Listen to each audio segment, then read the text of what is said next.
Hi, this is Ryan Phillips here. This is my game last night at the chess club against Daniel Dease. It was a very satisfying victory for me. It was my first time playing against Dan. I had the black pieces in the game was a Grunfeld, so I thought it was cool that I played Grunfeld. All the commentary I've been doing for the John and Chris match has been paying off. It's kind of funny. Like I already do play the Grunfeld, but I think that going over the games of two other players, John and Chris, and Grunfeld lines actually really helped me in this game a lot. I feel like the ideas in the Grunfeld were I've been thinking about them more recently, and they've kind of been on my mind. So I think maybe that helped me a little bit in this game. So yeah, I was pretty happy. This is my first time playing Dan, and I'm not sure if he thought my game was all that great. So hopefully I showed that I could play chess a little bit, and it was probably one of the more straightforward ones I've had the club in a while. I've been trying to conscientiously play faster, and I don't want to be like go from one extreme of playing too slow to the other extreme of playing too fast. But in this game, all the moves seemed pretty logical to me, so I ended up only using about 25 minutes on my clock to win the whole game. So I thought that was I was pretty happy about that. But anyway, I won't toot my own horn too much longer. On to the game. D4, knight f6, c4, g6, knight c3, d5, and then so we have a typical Grunfeld formation here right at the opening. I try not to talk too much about like theory and stuff as far as like where this stuff comes from, but this is I guess like one of the first hyper modern openings where black basically gives up the center with the idea of attacking it and kind of using his piece play against the pawn formation to create an initiative and try to win the game. So from that perspective, I like the Grunfeld because I think it gives black fairly good winning chances for a queen pawn black opening. So it's a good opening, I think, at the club level for that reason alone. And even at Super GM level, there's a lot of Super GMs that play the Grunfeld, so I guess it's a good opening at any level if you want a decisive game. So c takes d5, so right into the main line, knight takes d5, e4, knight takes c3, bishop takes b takes c3. And then here the typical move is bishop g7, but I decided to play a little tricky with the move c5, and as far as I could tell, there's really no significant differences between c5 and bishop g7. I looked at the game a little bit with Hugo afterwards, and he mentioned after c5 the idea of d5, which I don't know if this is a good move, but it's definitely a difference by playing c5 before bishop g7. Because of course if the bishop was on g7 and white played d5, then black would be able to take the c3 pawn. But with that said, I mean it's I think d5 is interesting just from the perspective that it changes kind of the character of the game a little bit. And even though it's dead equality already for black, at least it's something different. So white is trying to play ambitiously and exploit the different move order, which which I have to respect considering how much I kind of went over the bishop a3 idea in the second game of Chris's video. And again, I don't want to try to refer back to other videos. I don't want this to be like a very hard task to follow the videos, but there was like a different move order in John's game where John played castle before c5, and I just talked about exploiting the different move order. So this would be an example of the same thing, I believe. Anyway, after c5, Dan did not play that. He played a very uncommon move here, bishop e3, which I believe is I don't know what the word I'm looking for is. It's not bad, but it didn't feel that precise to me, bishop e3. Because usually bishop e3 isn't the first developing move in the Grunfeld. Usually like knight f3 or bishop c4. Usually the king side gets developed first. Like bishop c4, knight e2 would have been fine setup, and then bishop e3. But I think it's important to get this knight protecting the d4 square sometimes before the bishop. And usually the reason for that is that if you get the bishop developed to e3 before the knight, sometimes like the c takes d4, c takes d4, or even bishop takes d4, e5 idea can be good for black. So usually knight e2 or f3 protecting the d4 pawn first is better. Bishop e3, and then bishop g7. So now we're basically just in a normal Grunfeld, and yeah, I mean I guess Dan didn't play very ambitiously because I have like basically full equality already. So I can't really complain after 7 moves to have full equality with black is fine, of course. And so yeah, from here I can start thinking about plans to play for an advantage. So Dan played rook c1 here, which is also not a very common move. Again, it's not a bad move, I wouldn't say, but it's pretty mediocre move in my opinion. The idea, of course, is to get the rook off the diagonal of my dark square bishop. And actually, after this move, rook c1, I have to be a little bit careful about ideas of d takes c5. You know, again, this is kind of something I talk about in a lot of the Grunfeld lines, and maybe it's just like a little, maybe I'm being a little like overly scared to lose a pawn, but you know, if you drop a pawn, you have to have counterplay and at least a plan in your mind. Like, it doesn't have to be extremely concrete, but you have to have kind of a some idea in your mind about how you're getting compensation for the pawn. So we've been looking at, usually after d takes c5, it's common for like queen a5, knight c6, and then knight gets this nice e5 square. But you know, I wasn't convinced in this line that would be great, because of if the bishop's not on c4, perhaps this knight e5 move doesn't have as much sting since it's not hitting a piece. So it's something that I have to be conscientious of, I thought. Anyway, I played queen a5 here, and this is a very common idea in the Grunfeld, but I'm not sure how I knew it was the correct move to play here, to be honest, because normally, you know, after like knight f3 or something, or bishop c4, like knight c6 is a common move. But I guess knight c6 isn't that great here. Looks like knight f3, and then, yeah, it doesn't look quite as good with the rook on c1. With the rook on c1, it does kind of make black's game, it's a tad different without having the ability to potentially challenge the rook on a1 with my bishop on g7. So I have to play, the character position is a little different. So I don't know if it was like instinct or just, I mean, again, it's a very common Grunfeld idea to play queen a5, but I'm not sure why I was so confident that that's the best move to play here. I don't believe I've seen this position before. Usually, I know rook c1 is a common Grunfeld move, but I've been facing rook b1 a lot more lately than rook c1. So I haven't seen rook c1 in quite a while. Queen a5. Queen d2. And, yeah, again, I played castle here, and I guess I just was confident that after d takes c5, I have more than enough compensation for the pawn. So I guess that's something we could look at after, like d takes c5. Yeah, I figured that this would be good. I even thought about knight c6 first and then rook d8.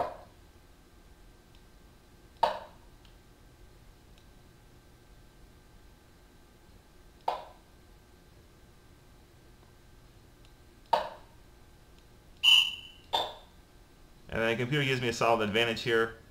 I think, yeah, my development's just a lot better, but I don't really like my pawn formation too much on the queen side. But of course my opponent has the same basic problem with his queen side, and my pieces are actually attacking his pawns a lot more than his are attacking mine at the moment. So yeah, this is better for black here for sure. So yeah, so castle, I thought that was a pretty logical move.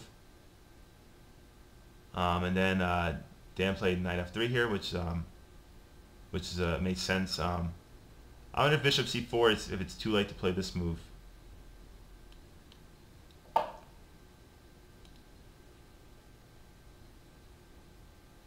I mean, bishop c4 with the idea of knight e2, it doesn't look like it's too late to go for this idea, which is this is kind of a common setup in the Grunfeld for white, this kind of piece formation. The idea is that with knight e2 you could get the f4 push in, and then also after knight e2, if I play like bishop g4, f3 is playable also, and white can kind of build his position a little bit. Yeah, I'm not really sure why knight d7 is all that recommended. I guess the idea maybe to swing it to b6 or something looks interesting to me. Anyway, though, Dan played knight f3 here, and I looked at knight d7, which I thought was a logical move, but I ended up playing knight c6, and of course I saw d5, and I intended to play. I can't remember if I intended to play rook d8 or knight e5. I know those are both my candidate moves. If Dan had actually played d5, I probably would have taking a little bit of time to think about it. I think I was aiming for rook d8. I remember in my analysis, because I was hoping that maybe he'd consider moving his queen to get out of the pin, say like queen b2, and then I had some ideas with like knight d4 that I wanted to I guess that doesn't. Does that not work? Oh, that is really bad because my knight's trapped. Okay, so knight d4 would have been a horrific blunder. So that's good to know. I might have that might have been a variation that I might have gotten in some trouble.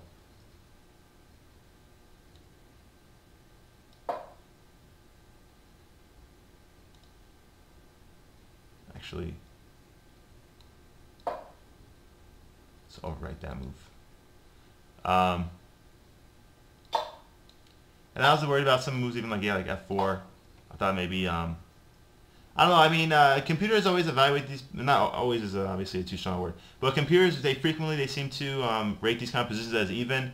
But practically, I find these positions where white has like this pawn space advantage on the king side, and black is just kind of sitting by idly. I find them either difficult to play with my style, which if that's the case, then that's cool that I could identify that, and that's an area I can improve upon.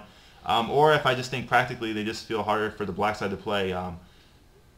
You know, to me it feels much harder. I don't know if that's like just my style isn't good at that area.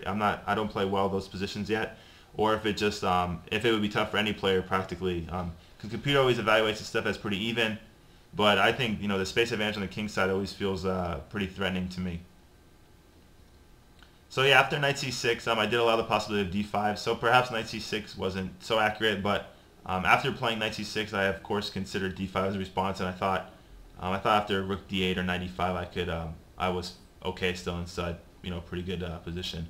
I think with the pawn on d5, as long as I can keep this e7 pawn here and don't allow this d pawn to get passed, I think I'll be okay. I know sometimes in the Grunfeld you can get let white get a passed pawn if you have good piece play against the pawn. But here, you have to be real careful because white could easily get a passed pawn on a lot of these lines, and sometimes that's frequently that's a very decisive passed pawn for white and ends up deciding the game. But Dan played a real bad move here. I think this was the real losing move for him already. He played bishop e2. And even though the computer evaluation isn't going crazy, I just felt like after this move, his whole position kind of collapsed. I think there's some like wild tactic in a few moves that he could justify this move, bishop e2. But it was, from a practical standpoint, I thought it'd be pretty hard to find. So after he played bishop e2, I played c takes d4 basically immediately. So I thought this was all, what else could he do? He plays like knight takes d4. I actually didn't want to play rook d8 after knight takes d4 because I thought knight takes c6 would be good. So actually I had intended to exchange here first.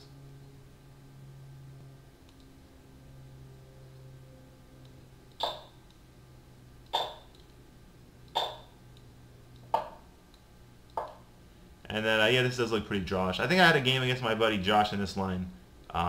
It was actually very similar to this. This might have been the exact position.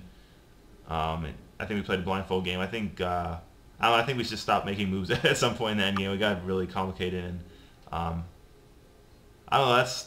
That's the funny thing about blindfold chess. Like the whole point is to get good at calculating in these really complicated positions, but sometimes your brain just gets tired when you're like playing these games for a while. So I guess that's just like a little bit of lazy thinking that you need to kind of block out of your mind and kind of persevere through that. Anyway, though, if he did play knight takes d4, I was intending to take back, which I guess is a mistake. I didn't realize how good this would be for black here. Yeah, again, it just looks like black has all the active pieces and they're actually hitting targets, whereas even though the white pieces are actually developed here, they're just not hitting as many targets. And this rook on h1 is still 2 moves away from getting to the game, whereas this rook could easily jump onto the b8 square, for example, or it's probably a lot of ideas. I could even double up on the d file. I think I'd probably have time for that also. After a move like bishop e6, white would have to spend a move to guard the a2 pawn, and then I could double up the rooks on the d file if necessary. So I probably have a few plans in that case. Anyway, though, Dan didn't play that. He played c takes d4. And then I thought the queen trade was basically the only real possibility here. And then king takes d2 is basically forced if otherwise the d pawn drops. So I'm not sure. The computer has some. I haven't even looked. I looked at the game last night, but I was pretty tired. I didn't look at this after rook d8, which is what I played. their computer. Yeah, so after rook hd1, unless there's some like crazy computer line, I figured I could just grab a pawn, but apparently I cannot for some reason. I mean, I can, it looks like, but I guess it's not decisive or something.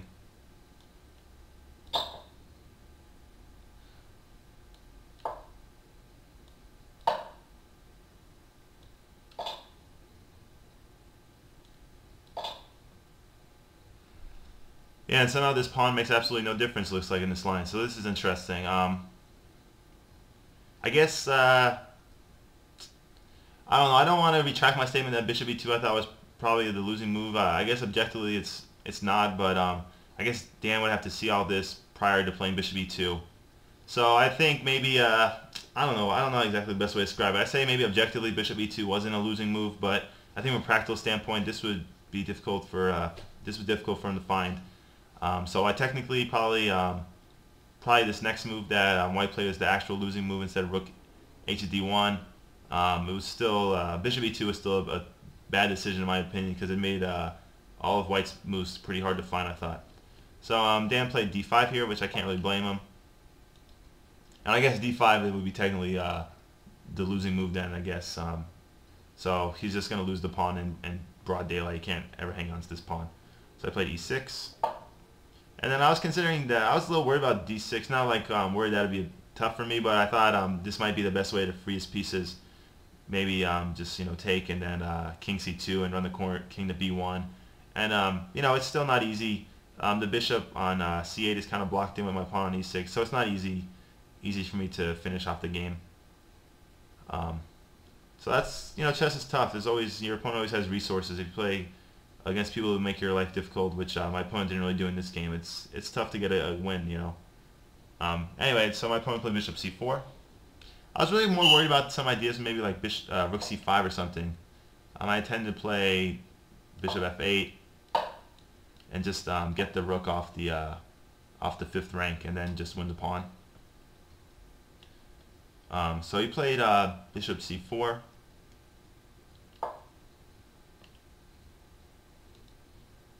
And I took, of course, and he took back with the e-pawn. I was worried about, so this is more of what I should say concern. I was worried about this line, bishop takes d5, bishop e6, rook c5.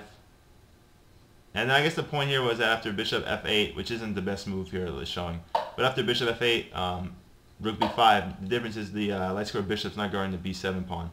So I play a move like a6, after the rook takes b7. The rooks are starting to get a little active for white, and the position's still better for black, it looks like.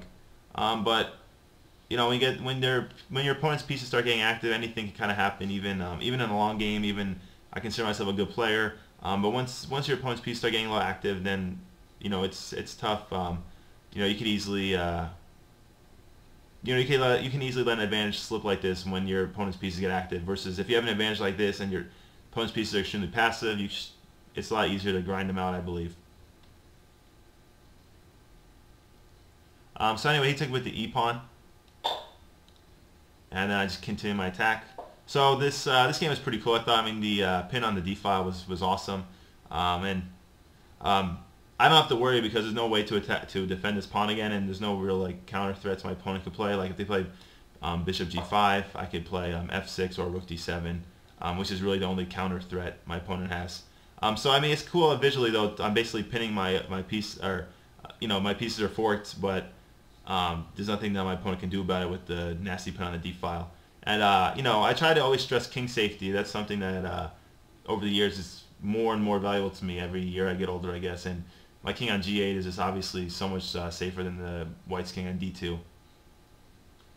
So anyway, so what did my opponent play here? My opponent now played rook h to d1. And I took. And here I was confused. I mean, I don't know, it's interesting when you're in a chess game and the computer evaluation is showing this close an evaluation. I didn't know if I should play rook takes d5 right away or if I should play knight b4 or knight e7. I don't know. It's just I knew that if I play knight b4, this knight on d5 I think would be a very good piece. So I thought maybe I should take the extra time to do that. But at the same time, I thought with the time I would take to move the knight to b4 or d5, maybe my opponent could do something to get their pieces a little bit more active. So it was a tough call. So I just decided to go with the rook takes. And it's funny that the computer evaluation is so close. My brain maybe is like turning into computer. I mean that modestly. I'm just kind of joking around. But in my head, I was really like very torn. I was like, I have no idea which move is better. Knight b4, rook takes d5, check. So I thought rook takes d5 was maybe the simplest way to go.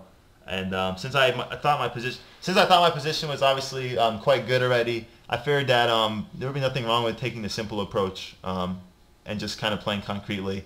I think knight b4 is obviously very good, or even what's the computer going to say about knight e7? Yeah, knight e7 is basically the same exact thing. Um, yeah, I thought my position was objectively good after all of these moves, but I just figured the more direct way, being up a pawn and going for the one endgame, would be fine. So rook takes d5. And then I was really expecting my opponent to play king e1 here, but ended up playing king e2, which I thought, computer doesn't show much of a difference, but in the game it felt like the king on e2 was much worse because eventually I had this knight d4 check. You'll see the bishop leaves this diagonal, which we'll get to in a few minutes. And then after the pieces start getting trade off, I just felt like every piece trade just made the game easier and easier for me. So anyway, so king e2, and then doubling up the rooks, of course. The computer's showing rook a5. I don't know, I just felt like, I didn't really want to give up to the d file, even if I could get two pass pawns, but even after rook a5, I think rook c2 should be okay. Computer showing rook d2 or rook c2, I imagine, isn't... Well, I guess rook c2 is not as good maybe than knight b4, but rook d2 looks certainly fine. So rook a5 didn't look that appealing to me. So double up rooks, and then take. And then, I don't know what Dan was doing here. I think he kind of made a... The computer was showing it yesterday as a pretty good move, this rook c5 move. But I can't imagine like that this is good because I think this endgame is just totally won for black here. So obviously it looks like the rook on d5 is more active than the rook on c1. So I can understand why he thought maybe trading it was a good option, but I didn't really care for that move. I did have to calculate a little bit here though. I was kind of worried about rook b1. And b6, rook c1, and then I was going to play check. Okay, that would have been losing. What did I have planned here? Rook d6. Yeah, I think this is the idea that Dan should have gone for. I think this would have given me some problems. So the computer showing that rook d7 is the simplest way to go. Which I think maybe I would have played that move, but I think I was more intent on playing b6, and I really missed this. I missed this pin on rook d1. I was anticipating bishop h6, and where I was going to play bishop c5, but I missed this pin. I missed this move rook d1. So that would have been a problem for me. Obviously, I would lose a piece, and then I'd be the one that would lose. So. Yeah, so I'm kind of glad this didn't happen in the game. I mean, after rook d6, I have a good position still, but I don't know, it looks like I'm retreating, and it looks like white's pieces are starting to get a little more active. So I thought knight rook c5 was just very bad. It just made my life easy. And then I take, and then I played b6. And then I think the problem with bishop e3 that I saw at least was I was intending to play knight b4. And after a3, I was going to play here, and I think I get the knights off the board, and I think this endgame should be won for black, which is very similar to what happened in the game. So I think he that's why he rejected bishop e3, so he went with bishop d6, and I just decided to get rid of the knights. I'm surprised the computer's not, I don't know, maybe there's more resources for white than I believe, but I'm surprised the computer's not showing this, just go to this endgame, should be totally winning.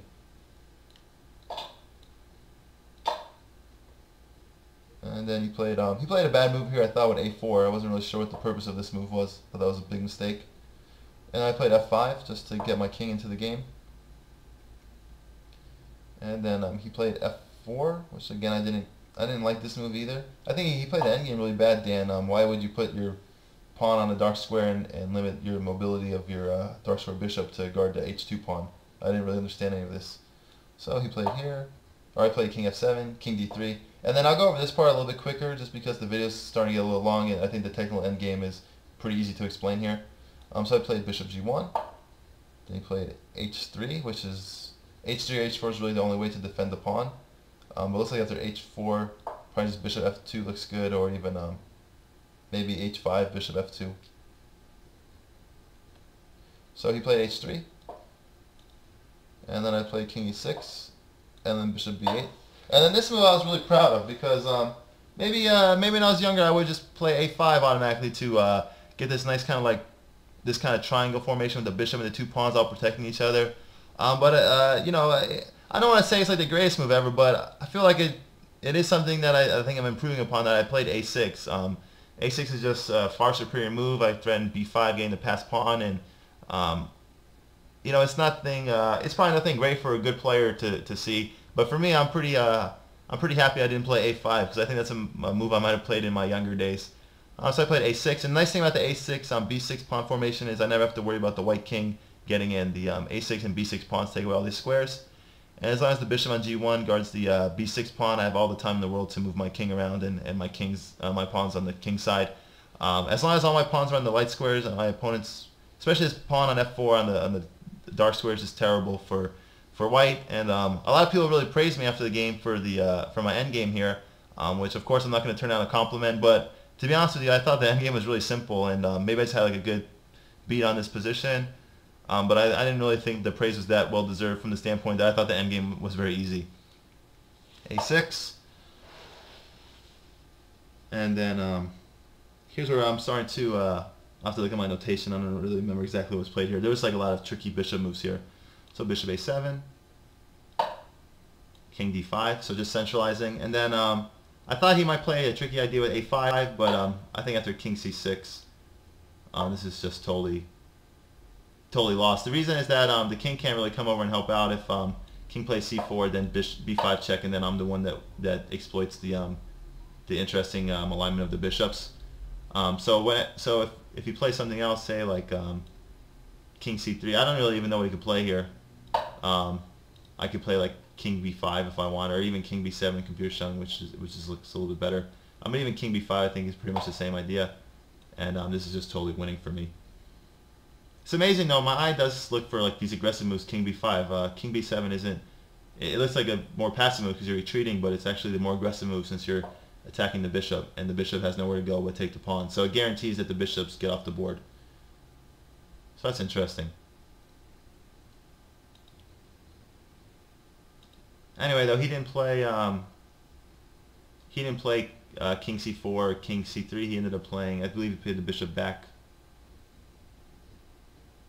Or hold on, 31. He played he didn't play a5. I'm sorry, I was just kind of giving a theoretical variation, and then I thought it was real. But sorry about that. So anyway, so he played bishop b8. And then I decided to create the passed pawn right away with b5. And then I don't think it really makes a difference if he takes or plays a5. What does make a difference maybe is if he just leaves the pawn there and maybe lets me take, and maybe these two pawns on the a file aren't that good. But I think there's really no obligation for me to take. I could probably just play b4 myself. And then the pawn on a6 is fine. I don't think this pawn will be attacked. So I just leave that there, and it's kind of the same thing that happened in the game. But he took, and I took back. Okay, and then here's kind of gets, alright, so g4. So obviously I'm not going to take, I don't want to make his pawns mobile, so I just kind of leave this, my structure's fine here, I don't need to do anything. So I play bishop h2. And then the idea is basically just to push the b pawn, and then when the king runs over, play king to e4, and then take this f pawn, and then this should all be totally won for black still. So Dan took, I took back. Bishop e5, and then this move probably wasn't that precise, but no, it's fine. I just played h5. Figured that maybe this. I don't know. I didn't think the h pawn would be decisive, of course, but I figured you know, getting it closer to a queen square couldn't be bad, and just making sure I fix all my pawns on light squares, and limit the his H pawn from moving too far would be an okay move. And yeah, so after H5, my opponent played Bishop C7, and then I played Bishop G3. So maybe that's why people thought the endgame was cool, because I made it look more difficult than it needed to be. But basically the idea was to play B4, Bishop E1, Bishop C3, and then just control the A1, H8 diagonal, and then just push the pawn to B2, and then just win the pawns on the king side. So that was basically the idea behind Bishop G3. So Bishop E5, and now I played B4, and it's interesting. It's very hard for the white king to even touch this pawn. It was interesting the way the pieces kind of set up. Bishop C7. Here I played Bishop E1, and then Bishop A5. So good move, obviously, because it prevents me from playing B3 immediately. Otherwise, I'll lose my bishop. So I played King C5, and luckily I had a lot of time here. I could really move my king over to the queen side and still get back in time to win the pawn. Basically, all the variations I looked at, if the I can basically move the pawn to B1 in a lot of these lines, and if the king takes, I still can get over to the C pawn before the king can get back. I'm not sure if that made that much sense, but that was just like some variations I had in my mind that they were real concrete variations. Like the bishops get traded off, and then I'd be able to promote the pawn to B1, and then after the king takes on B1, I just shuffle my king over and grab the F pawn and the H pawn if I want it, although that's not necessary. So Bishop D8, which is a tricky move because now he's threatening Bishop E7 check, which which is kind of which is a little tricky. If I move my king back to D5, it is a little bit harder to promote the pawn. If I move the king to B5, which I can, that's fine too. But it's a little bit of a trick at least. So I played Bishop C3, so just to control the A1 H8 diagonal, just to make my life as simple as possible. He didn't play Bishop E7, but if he did, just I wasn't gonna play King B5. It looks like King D5 is a little bit better, but I was intending to play King B5, and then just kind of put my bishop somewhere in this diagonal and start pushing the pawn. And then really I could try to I basically could push the pawn to B2. So let's just give kind of like a fantasy variation. Say Bishop F8. Say I play here, and then say the king, like, okay, H4 or something, but say the king goes like C2. Eventually the king's going to have to go to C2 is basically the idea. So it's showing like Bishop H6, and then I can start pushing. Bishop G5, that'd be interesting, just probably Bishop G7.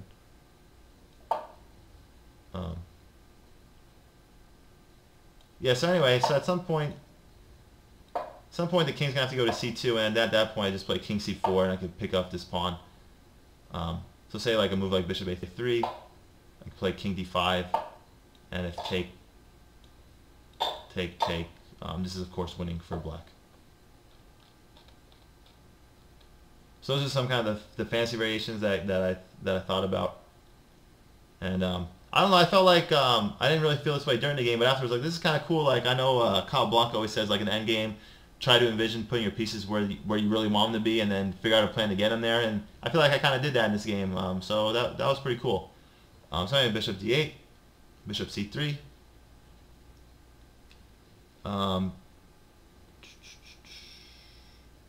Then my opponent played Bishop G5.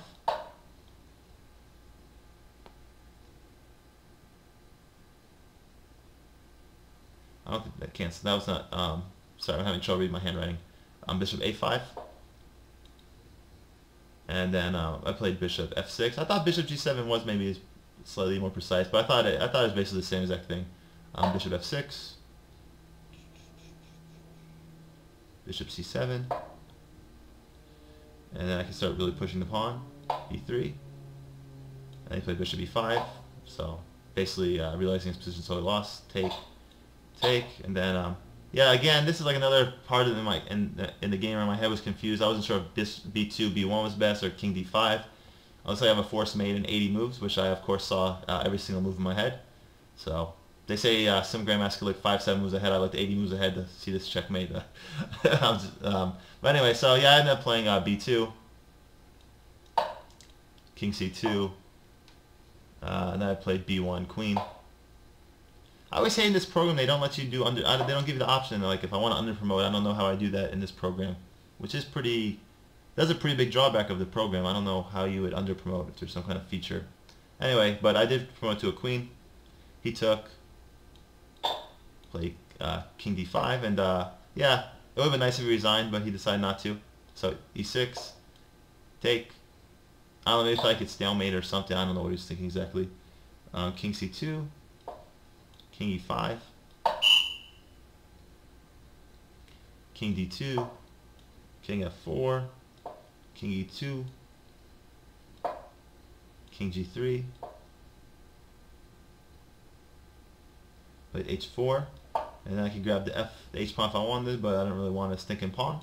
So f4, king f1. Then I played king f3. Then after king g1, I played king e2, and he finally resigned here. So, yeah, so basically there's nothing he can really do. If he plays, is there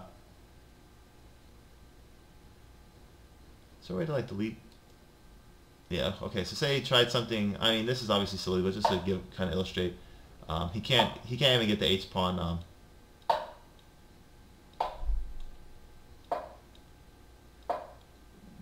because I could play like queen f3 here if I want, or queen f7 of course, and so anyway, yeah, so it's just obviously I mean obviously anyone's watching this video that doesn't need an explanation that this totally won, but I was just I did analyze this. I wanted to make sure that I could cover the h pawn, and I mean I don't need to. Of course, you know, this of course something like this is totally won. The pawn's not going anywhere, but yeah, at the same time I didn't want to make things tricky for me. So this,